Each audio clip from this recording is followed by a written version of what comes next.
राज्याचे कॅबिनेट मंत्री आणि छत्रपती संभाजीनगरचे पालकमंत्री संजय शिरसाट यांचे पुत्र सिद्धांत संजय शिरसाट यांच्यावर संबंधित महिलेने केलेले गंभीर आरोप तिने आता मागे घेतलेले आहेत.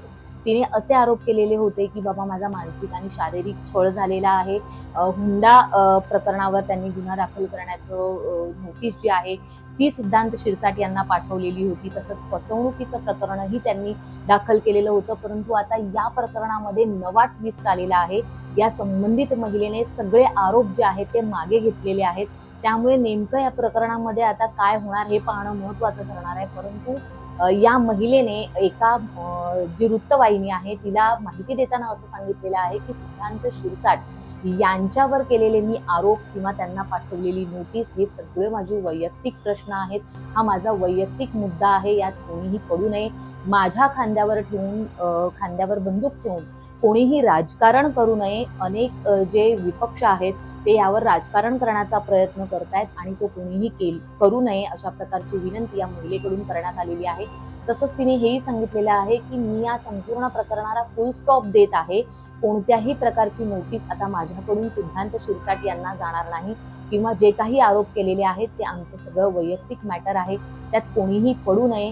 तसंच संजय शिरसाट यांचा मी आदर करते. त्या माणसाने मला कधीही फोन करून धमकावलेलं नाही किंवा त्रास दिलेला नाही असं त्यांनी मंत्री संजय शिरसाट यांच्याबाबत वक्तव्य केलेलं आहे. तसंच सिद्धांत शिरसाट यांच्याबाबत बोलताना त्यांनी हे आपलं वैयक्तिक मॅटर आहे असं स्पष्ट केलेलं आहे. असं असताना त्यांनी हे सांगितलेलं आहे की माझ्यावर कोणत्याही प्रकारचा राजकीय आरोप राजकीय दबाव जो आहे तो ठेवण्यात आलेला नाहीये. कोणीही मला त्रास देऊन माझा छळ करून मला माझं वक्तव्य बदलायला भाग पाडलेलं नाहीये. मी माझ्या मनापासून सांगते की मला हा माझा मॅटर बंद करायचा आहे अशा प्रकारचं वक्तव्य या महिलेने केलेलं आहे आणि त्यामुळे या संपूर्ण प्रकरणाला आता नवं वळण आलंय.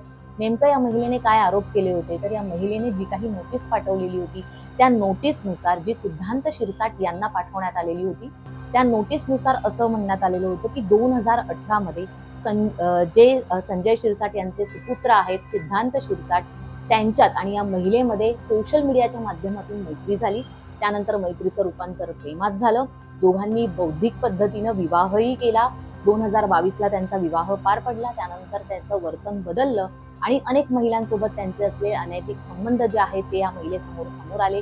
तसंच या महिलेने या संपूर्ण प्रकरणावर आवाज उचलण्याचा प्रयत्न केला. परंतु सिद्धांत शिरसाट यांनी तिला धमकावलं आणि त्याच विरोधात तिने 2024ला पोलीस ठाण्यामध्ये शहापूर पोलीस ठाणा आहे तिथे तक्रारही नोंदवलेली होती.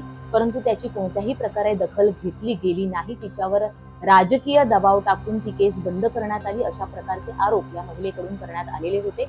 आता याच महिलेने हे संपूर्ण आरोप मागे घेतलेले आहेत आणि त्यामुळे आता या प्रकरणाला काय वळण येतं, नेमकं काय म्हटलं जातं, सिद्धांत शिरसाट यावर काय प्रकारची प्रतिक्रिया देतात, काय स्पष्टीकरण देतात हे पाहणं महत्त्वाचं ठरणार आहे. या प्रकरणाची अधिक अपडेट जाणून घेण्यासाठी तुम्ही माय महानगर लाईव्हला सबस्क्राईब करा आणि आमच्या बेल आयकॉनला प्रेस करायला विसरू नका. धन्यवाद.